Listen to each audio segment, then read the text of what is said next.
அனைவருக்கும் இனிய காலை வணக்கம். அதாவது இன்றைக்கி என்ன பண்ண போகிறோன்னா புளிக்குழம்பு வைக்க போகிறோம். 2 கத்திரிக்காய். 2 கத்திரிக்காய்னா ஒரு கத்திரிக்காய் காட்டுறியடா அப்படின்னு கேட்காதீங்க. ஒரு கத்திரிக்காய் தண்ணியில் போட்டேன்.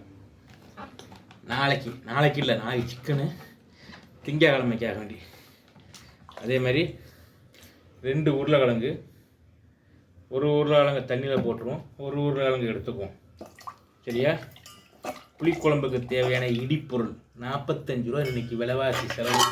2 கத்திரிக்காய், 2 உருளைக்கிழங்கு, 1/4 கிலோ சின்ன வெங்காயம். இது 45 ரூபா இன்றைக்கி. ஆமாம், காலம் எங்கே போகுது பார்த்தீங்களா? சரி, நம்ம வீடியோவை ஸ்வீட் பண்ணாமல் பாருங்கள். அப்புறம் என்ன சொல்கிறது, புளிக்குழம்புக்கு தேவையான பொருள் ஒரு கத்திரிக்காய், ஒரு உருளைக்கிழங்கு, ஒரு வெங்காயம், இவ்வளோ வெங்காயம். சரியா? சின்ன வெங்காயம் இவ்வளோயும் வெட்டி எடுத்துக்கிறோம். அடுத்தபடியாக ஒரு தக்காளி,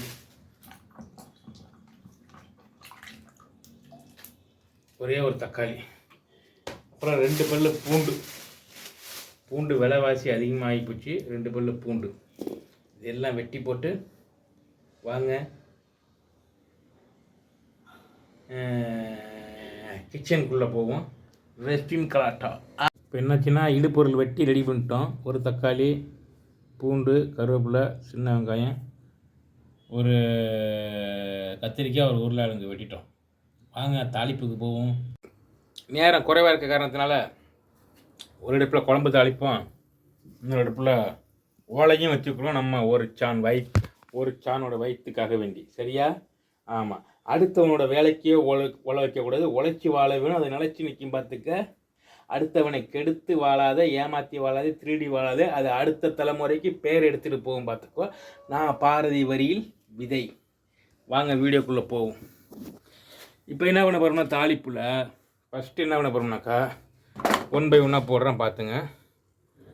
ஆமாம், வீடியோ ஸ்வீட் பண்ணாமல் பாருங்கள். எல்லாரும் கடைசி வரலையும் ஒரு சப்போர்ட் பண்ணுங்கள் பார்ப்போம். வெந்தயம் போட்டாச்சா? ஆமாம். அடுத்தபடியாக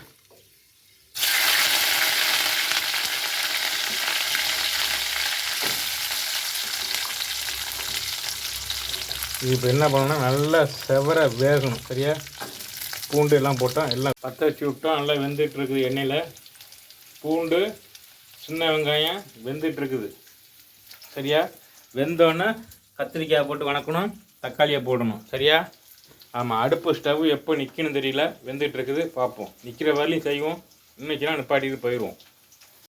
இப்போ இது கூட என்ன பண்ணியிருக்கோம்னாக்கா உருளைக்கிழங்கு கத்திரிக்காயும் போட்டுருக்கோம். இது நல்லா வணங்கட்டும்.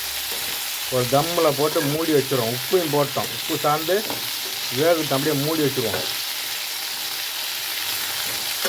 இவ்வளோ தக்காளியும் கொட்டி போடுவோம்.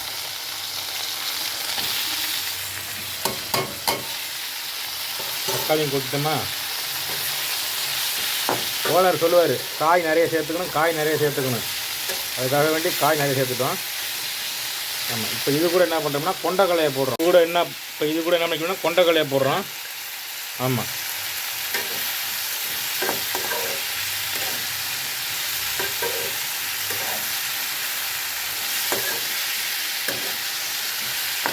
கொண்டக்கலையை போடுறோம். அது போட்டு இப்போ ஒரு தம்மில் போட்டுருவோம். காயெல்லாம் வேகட்டும். மக்களே, இப்போ என்ன ஆச்சுன்னா பாருங்கள், அடுப்பு நின்று போச்சு.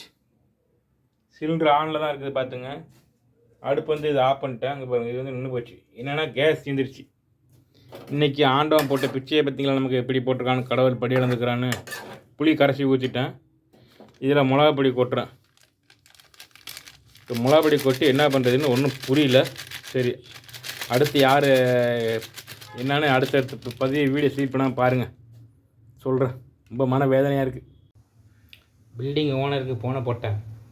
பில்டிங் ஓனர் தோட்டத்தில் இருக்கிறார், பண்ணை வீட்டில்.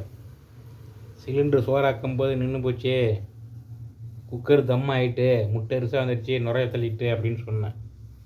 ஒன்றும் ஆகாது, கிளம்பிட்டேன், புறப்பட்டாச்சு, வந்துடுறேன் அப்படின்ட்டாரு. ஸோ ஒரு தோட்டத்துலேருந்து 12 கிலோமீட்டர் ஸ்ட்ரெயின்ட் பண்ணி நம்மள்கிட்ட சிலிண்டர் எடுத்து கொடுக்க வர்றாரு. அவர் வீட்டில் இருக்கிற சிலிண்டர் அவன் கொடுக்க போகிறாரு. அதனால் இதுக்கு அப்பா என்ன நடக்குங்கிறத பதிவிடுறேன். இப்போ 8:40 ஆச்சு. தலைக்கு எண்ணெய் தேய்ச்சிட்டு கூட்டி விட்டு கிளம்புறேன். பாய்.